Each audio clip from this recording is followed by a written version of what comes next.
It turns out that Lloyd Austin, the Defense Secretary Lloyd Austin, was out in Congress for hearing, and Tom Cotton is going to force his hand and force this black man, the first ever black defense secretary, to just come out and say, oh no, the military is not racist. We want that out of your mouth. I want you to check this out, and then let's go ahead and take it on the other side. Prior to 1948, the United States Armed Forces, like most of the country at the time, was racially segregated. Then on July 26th of that year, President Harry Truman signed an executive order to desegregate the military, which essentially made Vietnam the first major combat deployment in which troops were not formally segregated. And some black Vietnam veterans often talked about fighting what they called a war within a war. What did you do when you saw a Confederate flag flying over a forward base? The damn thing came down, and the commander answered to me. Why did you bring it down? Because we weren't fighting the Civil War, and there's no such thing as northern blood or southern blood. There can be no such thing as black blood and white blood when you're being fired at. Nearly 75 years after integration, the military has made progress, but problems still persist, particularly when it comes to racial diversity in military leadership.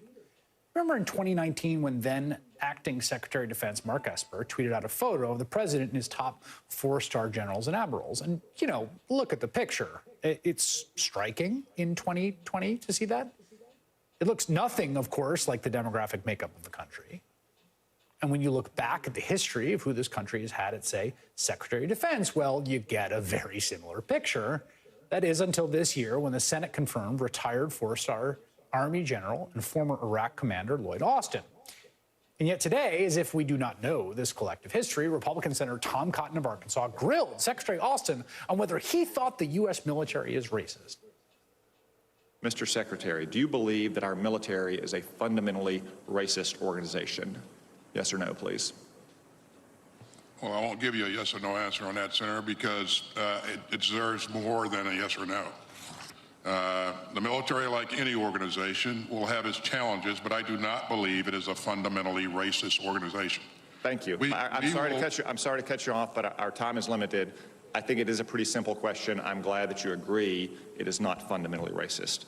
Do you believe that any member of the military should be treated differently based on their skin color and sex? Again, yes or no will do. Again, this question deserves more than a yes or no answer. Mr. Secretary, I'm sorry to cut you off. Our time is limited. It is a very simple question. Should a member of the organization you lead be treated differently, in violation of the Constitution, I would add, based on their sex or the color of their skin? No, I do not believe that, and that is okay. Why we have diversity, equity, and inclusion focus in the military. So here's what this jihad against so-called wokeness comes down to, right?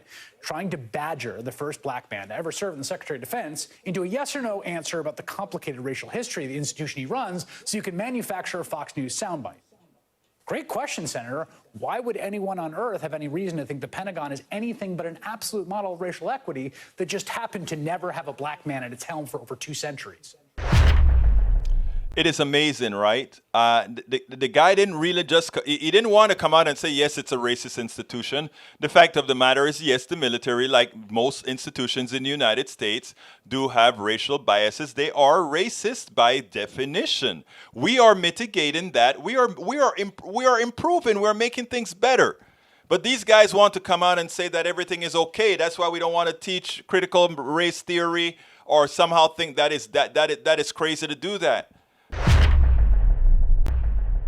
We spend a lot of time deconstructing the news, trying to parse it into a form that everybody can understand. We try to find those little nitpicks where it flies above the fray, etc.